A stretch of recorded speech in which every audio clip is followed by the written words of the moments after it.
Kalau di Indonesia, gasing itu dianggap sebagai bagian dari hiburan masyarakat agraris.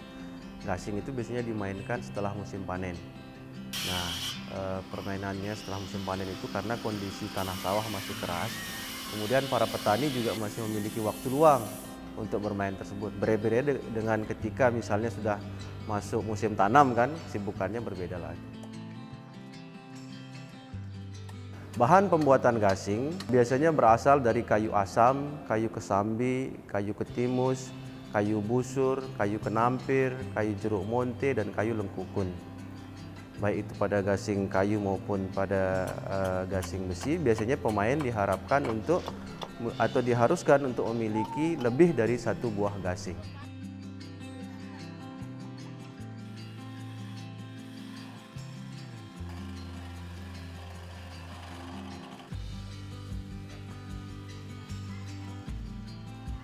Jenis gasing Lombok pada dasarnya secara bentuk atau secara morfologi, gasing Lombok itu dibedakan menjadi gasing ponjol atau gasing yang berbentuk lonjong, kemudian gasing dulang, gasing yang berbentuk pipih, dan gasing Cina atau yang menyerupai bentuk guci. Adapun bentuknya yang lebih banyak digunakan pada saat ini, baik pada gasing kayu maupun pada gasing besi atau gasing lengker adalah gasing yang berbentuk pipih atau yang berbentuk dulang.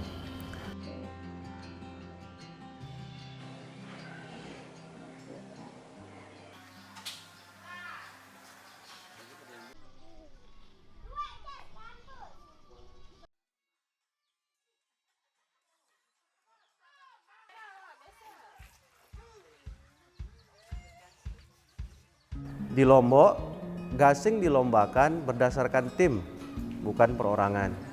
Oleh karena itu kemudian dikenal istilah pengandel atau kapten bagi masing-masing tim.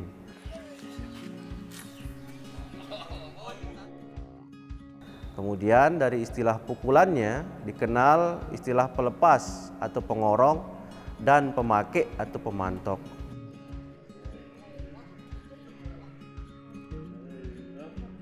Pelepas adalah orang yang melepaskan gasing pertama untuk dipukul, sedangkan pemakai adalah lawannya yang memukul. Untuk alat permainan gasing sendiri, kalau merujuk ke bendanya itu hanya dua saja. Yang pertama ini gasingnya, kemudian yang kedua ada namanya tali atau alit.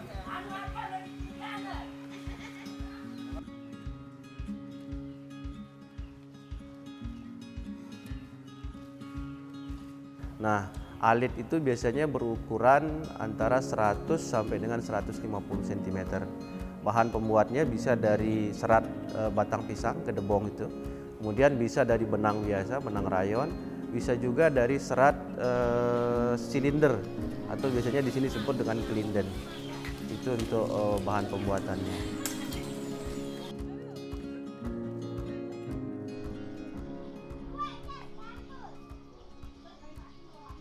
Adapun untuk perangkat permainan gasing sendiri, selain gasing dan alitnya tadi, kita juga butuh pemain. Biasanya dibentuk dalam tim 10 orang melawan 10 orang. Kemudian ada satu orang wasit pada setiap pertandingan. Dan kita juga butuh arena bermain yang berukuran 10 kali 10 meter.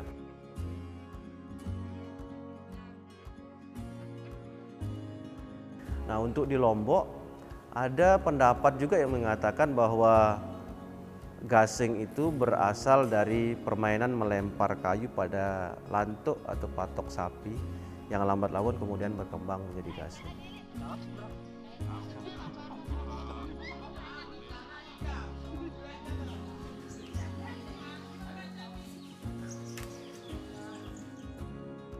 Tetapi pada prinsipnya gasing di Lombok itu mulai berevolusi atau berubah ketika ia tidak lagi sekedar adu lama putaran, tetapi ketika ia berubah menjadi adu pukul. Karena ia berubah menjadi adu pukul, maka orang-orang kemudian berlomba-lomba nih membuat gasing yang lebih kuat, lebih tahan lama, dan lebih bagus tentu saja. Nah, oleh karena itulah kemudian lambat laun dari gasing kayu berubah menjadi gasing besi. Mulai ada penambahan pasak misalnya pada badan gasing itu, ada penambahan pinggang dari besi, kemudian ada penambahan besi baja pada bagian sumbunya. Sampai kemudian ketika ada satu kriteria lain yang dimunculkan misalnya dari segi estetika, maka para pemain kemudian mulai mengecat bagian gasingnya tersebut karena ia menjadi bagian dari penilaian pada saat pertandingan tersebut dilangsungkan.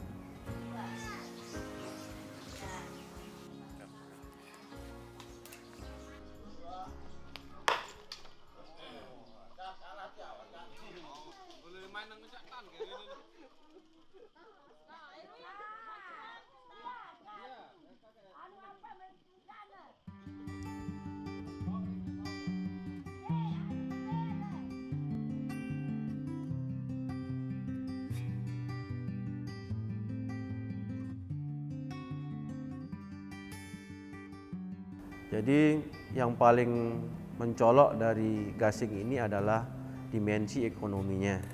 Jadi gasing Lombok ini atau gasing besi ini menciptakan ekosistem baru. Ada orang yang pekerjaannya menjadi pengepul kayu. Ada orang yang pekerjaannya menjadi pengepul besi bekas. Ada yang bertugas sebagai pembuat gasing. Ada yang bertugas sebagai tukang bubutnya. Ada yang bertugas sebagai tukang catnya. Ada yang bertugas hanya berjualan saja, jadi mengambil barang dari pembuat gasing, kemudian dia jual secara grosir atau secara eceran, dan termasuk juga pedagang tradisional yang berjualan pada saat pertandingan gasing itu berlangsung. Pekerjaan membuat gasing itu tidak lagi menjadi pekerjaan sambilan, tetapi menjadi pekerjaan tetap.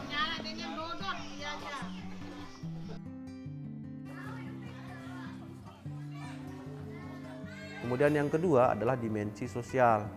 Jadi gasing Lombok ini ketika dia dilombakan, dikompetisikan, otomatis kan muncul komunitas-komunitas. Nah, munculnya komunitas ini secara tidak langsung kemudian menghadirkan adanya relasi sosial antara para penggemar gasing, baik itu yang sekedar menonton maupun pemainnya.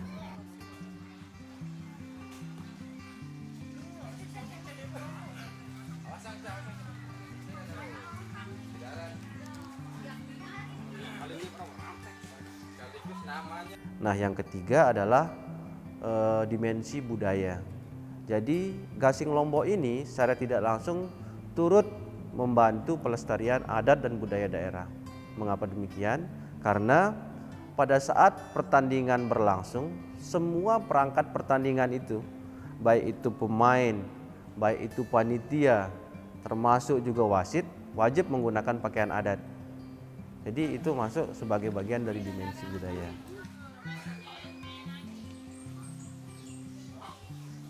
Dan yang terakhir adalah dimensi ekologi.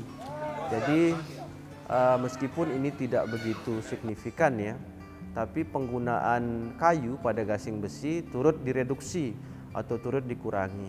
Karena beberapa pemerintah daerah, misalnya di Lombok Timur, pada tahun 2010 itu sempat mengeluarkan perda tentang larangan menebang kayu-kayu keras seperti asam dan kesambi.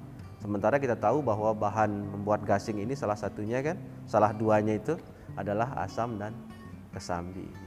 Jadi itu kurang lebih aspek filosofis yang bisa ditonjolkan dari gasing Lombok dan mengapa ia harus tetap kita lestarikan.